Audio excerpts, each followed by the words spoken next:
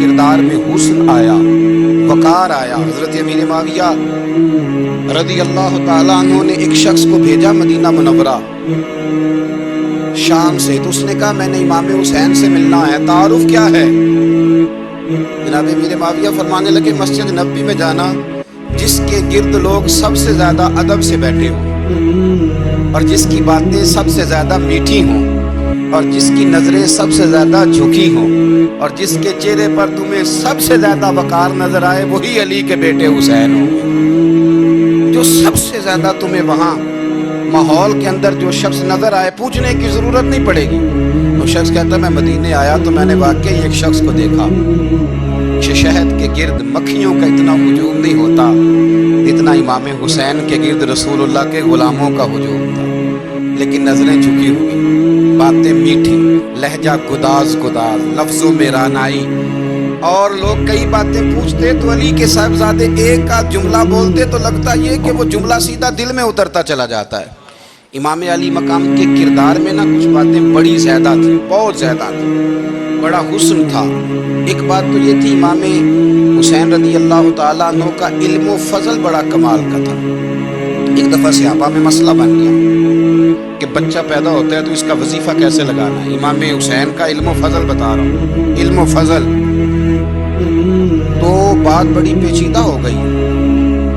حضرت عبداللہ ابن زبیر کے پاس لوگ آئے، کہنے لگے کہ آپ بڑے صاحب علم و فضل، اگر وظیفہ لگائیں گے تو کب لگائیں؟ جب بحث طول پکڑ گئی، مسئلہ حل نہیں ہوتا تھا، تو حضرت عبداللہ ابن زبیر کہنے لگے ہم سے نہیں حل ہوگا، ایک بندہ ہے جس کے سینے میں رسول اللہ صلی اللہ تعالیٰ علیہ وسلم کے نور نبوت کا فیضان ہے، وہ یہ مسئلہ حل کریں گے۔ تو کہا وہ کون سے؟ آپ فرمانے لگے جب ہم سے مسائل حل نہیں ہوتے تو ہم ان کے علم سے فائدہ اٹھاتے ہیں۔ کہا کون ہے؟ کہا جناب امام حسین۔ تو لوگ حضرت امام حسین کے پاس گئے، کہ حضرت ایک مسئلہ الجھ گیا ہے کہ بچہ پیدا ہو تو وظیفہ کب لگانا ہے؟ فرمایا الجھنے والی بات ہی کوئی نہیں، پیدا ہونے کے بعد جب وہ پہلی دفعہ آواز نکالے تو اس کا وظیفہ لگا دو۔ اس کا مطلب یہ ہے کہ وہ دنیا میں آ گیا ہے، اس نے اپنے آنے کا اظہار کر دیا ہے، اعلان کر دیا ہے، اب اس کا وظیفہ لگا دو۔ تو اس پر پھر صحابہ کا اتفاق ہو گیا۔ امام حسین کے علم سے، فضل سے لوگ فیض اٹھاتے تھے۔ پھر اس کے ساتھ ساتھ امام حسین کا ذوق عبادت بڑا شاندار تھا، بڑا زبردست ذوق۔ علامہ جوزی نے لکھا ہے وکان الحسین رضی اللہ تعالی عنہ فاضلا کثیر الصوم والصلاۃ والحج والصدقۃ وافعال الخیر جمیعا۔ آپ فرماتے ہیں کہ امام حسین زیادہ نمازیں پڑھنے والے، کثرت سے سجدے کرنے والے، کثرت سے روزے رکھنے والے، زیادہ حج کرنے والے، اور امام حسین صدقہ دینے والے اور نیکی کے کاموں میں شدت کرنے والے۔ امام حسین کا جو ذوق عبادت تھا وہ اتنا شاندار تھا کہ آپ فرض نماز کے علاوہ روزانہ 100 رکعت نماز نفل ادا فرمایا کرتے۔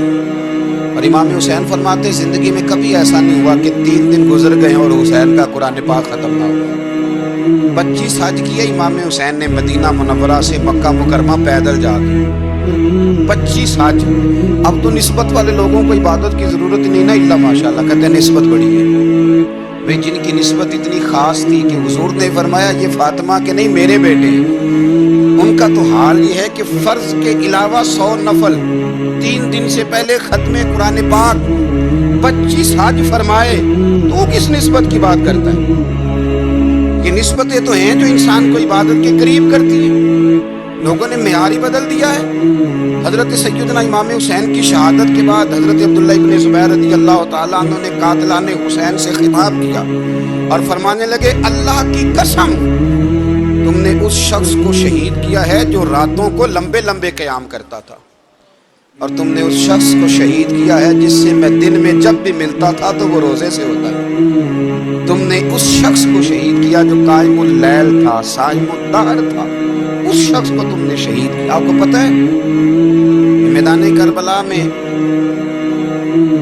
جب 9 محرم کو ابن سعد نے امام حسین سے کہا کہ جنگ کرو، اگر یزید کی بیعت نہیں کرنی، تو امام حسین نے فرمایا 1 رات کی مہلت دے دو،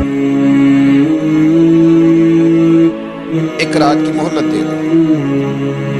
حضرت امام زین العابدین کہتے ہیں میں نے اپنے والد گرامی سے عرض کی کہ ابا جی آپ جہاد سے دور جانے والے تو ہیں نہیں، آپ تو جہاد سے پیار کرنے والے، اور یہ بھی پتہ ہے مجھے کہ یہ جنگ اب ہو کے رہے گی، تو ایک رات کی مہلت دینے کا معنی کیا ہے؟ بھئی کل بھی لڑنا ہے اور رات بھی لڑنا ہے، تو ایک رات کی مہلت۔ تو سیدنا امام حسین رضی اللہ تعالیٰ عنہ فرمانے لگے بیٹا رات کی مہلت اس لیے لی ہے کہ میں آج رات کھل کے اپنے رب کی عبادت کروں، میں استغفار کروں، میں لمبے سجدے کروں۔ اور کہا زین العابدین تو جانتا ہے نا کہ مجھے نماز سے، تلاوت سے، دعا سے اور استغفار سے بڑا پیار ہے۔ نماز سے مجھے پیار ہے، دعا سے مجھے پیار ہے، استغفار سے مجھے پیار ہے۔ فرمایا بیٹا میں نے اس لیے نہیں کہ میں چاہتا ہوں ایک رات اور دنیا میں رہوں۔ تو امام زین العابدین فرماتے ہیں امام علی مقام نے سجدے پہلے بھی بڑے کیے، پر 9-10 کی درمیانی رات جو ان کے سجدے تھے وہ میں نے کبھی نہیں دیکھے۔ فرماتے ہیں تیمم کے ساتھ وہ رات کی جو عبادتوں کا رنگ تھا وہ میں نے کبھی نہیں دیکھا۔ امام علی مقام کا عبادت کا ذوق تھا، شوق تھا، لذت تھی۔ آپ یقین کریں ایسے ایسے عجیب بہانے ہم لوگ کہتے ہیں میرا نماز میں دل نہیں لگتا، تو میں کہتا ہوں تیرا گپ شپ میں کس طرح لگتا ہے، تیرا موبائل پہ کیسے لگتا ہے بھائی؟ یہ تو بھئی ذوق کی بات ہے۔ امام حسین کہتے ہیں مجھے قرآن پاک سے پیار ہے، مجھے تلاوت سے پیار ہے، مجھے دعا سے پیار ہے، مجھے استغفار سے پیار۔ جس کو جس چیز سے پیار ہوگا دل لگ جائے گا۔ ہم نے کبھی پیار کیا ہی نہیں اس سے، جن چیزوں سے پیار ہے وہاں دل لگ جاتا ہے۔ یہ ایک بہانہ ہے، ورنہ کثرت سے عبادت کرنا، ذوق پیدا کرنا، یہ تو اہل اللہ کا طریقہ ہے۔ والذین یبیتون لربہم سجدا وقیاما۔